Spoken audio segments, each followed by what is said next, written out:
जैसे कि last episode में हमने देखा कि हाओ शैन मेडिसिन्स का यूज करके खुद को हील करने लगा था और अब सुबह हो जाती है और लिनसन के पिल्स को यूज करके हाओ शैन कल्टीवेट भी अब फास्ट कर पा रहा है। अब फिर टूर्नामेंट के अंदर हम नंबर 1 और नंबर 61 को लड़ते हुए देखते हैं। नंबर 61 की लेवल सिर्फ 4th है, लेकिन वो बहुत ज्यादा फेमस है और इसके पास एक फायर क्लाउड क्रिस्टल भी है जो इसका मेन अटैक है। फायर क्लाउड क्रिस्टल में इमेजेस को इम्पायर करने की ताकत होती है और इसको पाने के लिए काफी सारे लोग ऑक्शन में बड़ी बड़ी बोली लगाते हैं, लेकिन फिर भी किसी को ये आसानी से नहीं मिल पाता और उसके पास तो ये इतना बड़ा क्रिस्टल है जो उसकी स्टिक में भी फिट हो जा रहा है। नंबर 61 सोचती है कि अगर वो जीत गए तो वो सीधे फाइनल्स में चली जाएगी, लेकिन अभी उसे ओपोनेंट की स्ट्रेंथ के बारे में नहीं पता, इसलिए वो डाउट में भी है।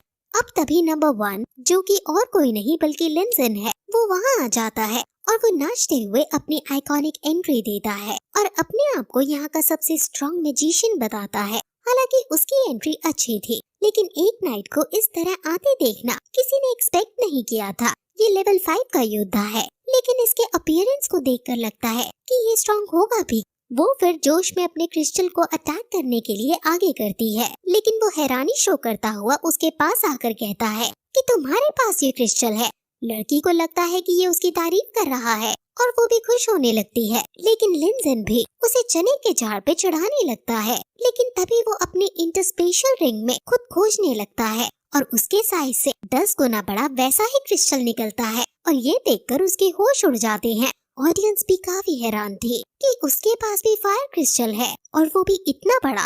कुछ सेकेंडरी एल्डर्स भी वहाँ बैठे थे, जिसमें से एक उसके दादाजी भी हैं और उनको छोड़कर बाकी सभी लिनसन के खजाने को देखकर हैरान है और लिनसन शो ऑफ करता हुआ रेफरी के आगे भी क्रिस्टल को ले आता है और रेफरी इस पर हैरान होता हुआ लेकिन फिर खुद को संभाल कर कहता है कि शो ऑफ बंद करके फाइट शुरू करो। लड़के लिनसन से काफी इम्प्रेस है क्योंकि वो लेवल 5 पर है और उसके पास इतना बड़ा फायर क्रिस्टल है जो उसकी एकमात्र एडवांटेज थी, वो भी अब जा चुकी है, इसलिए वो उदास हो जाती है। लेकिन लिनसन क्योंकि लड़कियों के मामले में थोड़ा सॉफ्ट है, इसलिए वो कहता है कि तुम और मैं कनेक्टेड हैं, हम दोनों के पास ही फायर एलिमेंट है, क्या तुम मेरे साथ एक डील करना चाहोगे? मैं भी लेवल 5 और लेवल 6 के मैजिक को कंट्रोल करने में अच्छा नहीं हूँ, इसलिए तुम्हें गलती से ज्यादा हर्ट भी कर सकता हूँ, इसलिए क्यों ना हम फायर एलिमेंट का यूज करके ही एक चैलेंज रखें। हम फायर पेंटिंग की कला दिखाएंगे और जो अच्छे से फायर को कंट्रोल कर रहा होगा वो जीत जाएगा। वो रेडी हो जाती है। वो फायर से इतना अच्छा फेनिक्स क्रिएट करता है कि लड़की के होश उड़ जाते हैं। उसके पास तो इतना छोटा सा क्रिस्टल है और वो तो ऐसा करने का सोच भी नहीं सकती है। अब फिर से एक पियानो भी निकलता है और बजने लगता है, जिससे फायर कंट्रोल होकर आसपास का माहौल बहुत अच्छा बन जाता है, जिससे वो लड़की मैच भूलकर उसकी तरफ अट्रैक्ट होने लगती है और वो उसको अपने पास मोहित करके उसे गुलाब का फूल देता है। असल में वो ये सब अपने जादू के कारण कर पा रहा था। ऑडियंस काफी तालियां बजाती है और सभी सेकेंडरी एल्डर्स भी उसके शो को देखकर ताली बजाने लगते हैं, लेकिन उसके दादाजी को ये बिल्कुल पसंद नहीं आ रहा था। अब लड़की हार गई है और कहती है कि मेरा फायर कंट्रोल तुम्हारे कंपैरिजन में कुछ नहीं है। अब रेफरी लिनसन को विनर घोषित कर देता है और उसे फाइनल में प्रमोट कर देता है। अब उसके दादाजी गुस्सा होकर उठ जाते हैं और कहते हैं कि सिर्फ शो ऑफ किया है इसने, ये इसमें बिल्कुल भी केपेबल नहीं है, मैं इसे डांट लगाऊंगा। और जब बाकी एल्डर उसे रोकते हैं तो वो कहता है कि ये मेरा ग्रैंडसन है, तुम्हें बीच में इंटरफेयर करने की कोई जरूरत नहीं है। वहीं अब हम हाओ शैन को देखते हैं जो फिर से सायर से मिलने जाता है और फिर से उसे सायर वहाँ दिखती है जो पहले ही वहाँ आ गई थी। वो फिर से उसे सॉरी कहता है कि आज उसने फिर से उसे वेट कराया, क्योंकि कल रात उसने कहा था कि वो खुद कल वेट करेगा, लेकिन यहाँ फिर से आज उल्टा हो गया। सायर कोई बात नहीं कह देती है और कहती है कि मैं ही आज पहले आ गई थी। वहाँ बारिश होने लगी है और हाओ शैन उसके ऊपर हाथ रखकर उसे बारिश से भीगने से बचाने की कोशिश करता है, लेकिन सायर उसकी तरफ देखकर कहती है कि वो बारिश को फील करना चाहती है, क्योंकि वो एक चीज है जो वो महसूस कर सकती है। वो बारिश में मोर की तरह सर्कल लगाती है। हाओ शैन उसे देखकर उस पर मोहित हो गया है और वो सोचता है कि आखिर सायर में ऐसा क्या खास है और ये किस किस्म की लड़की है। हर बार जब मैं तुम्हें देखता हूँ मुझे एक अपनापन लगता है, काश मैं तुम्हारे बारे में जान पाता और तुम्हारी दुनिया को महसूस कर पाता। वो फिर उसका हाथ पकड़ लेता है और वो दोनों बारिश को एंजॉय करने लगते हैं। हाओ शैन सोचता है कि कि काश हमेशा मैं इसके साथ ऐसे ही रह पाऊं। अब वो फिर वापस जाने लगता है कि मुझे याद है कि आगे पवेलियन है और वहाँ जाकर वो दोनों बैठ जाते हैं।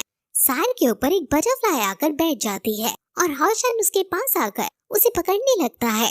हौशन उसके इतने करीब आ जाता है कि सायर को उसकी सांसें तक सुनाई देने लगती हैं और हौशन उस फायरफ्लाई को पकड़कर उसे उसके हाथ में रखता है और उसे इसके बारे में बताता है कि मेरी माँ कहा करती थी कि जब तुम रास्ता भटक जाओ तो फायरफ्लाई जिस दिशा में जा रही हो उस दिशा में जाओ और वो तुम्हें दिशा या राह दिखाएगी। हालांकि तुम फायरफ्लाइज नहीं देख सकती हो, लेकिन मैं हमेशा तुम्हारे लिए तुम्हारा फायरफ्लाई बनकर रहूंगा।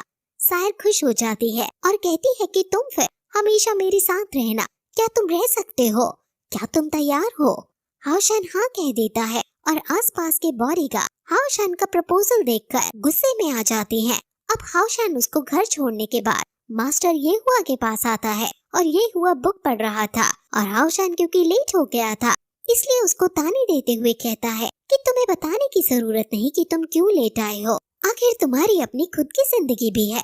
हौशन उनका गुस्सा शांत करने की कोशिश करता है और उनको हंसते हुए बताता है कि आप मुझे इग्नोर मार रहे हो, लेकिन आपने बुक भी उल्टी पकड़ी है। वो हंस जाते हैं और फिर हौशन को समझाते हैं कि अगला मैच फाइनल्स के अंदर तुम्हारा बहुत टफ होने वाला है। तुमने और हेल रोज ने प्रीलिमिनरी राउंड्स क्लियर कर लिए हैं और अब तुम्हारा मौका टॉप प्लेयर से होने वाला है। हौशन अब जल्दी से टायर 5 का योद्धा बनना चाहता है और स्ट्रॉन्ग होना चाहता है। अब अगले दिन मैच शुरू होता है और वही मिस्टीरियस आदमी और हौशन के बीच ये मैच है। ये मैच नाइट टेम्पल के सबसे बड़े दो जीनियस के बीच है, इसलिए एल्डर भी पता नहीं लगा पा रहे हैं कि अब यहाँ क्या होगा। एल्डर चीफ भी सोचते हैं कि ये दोनों ही डिवाइन सील नाइट के हायर हैं, इसलिए मैच काफी खतरनाक होगा।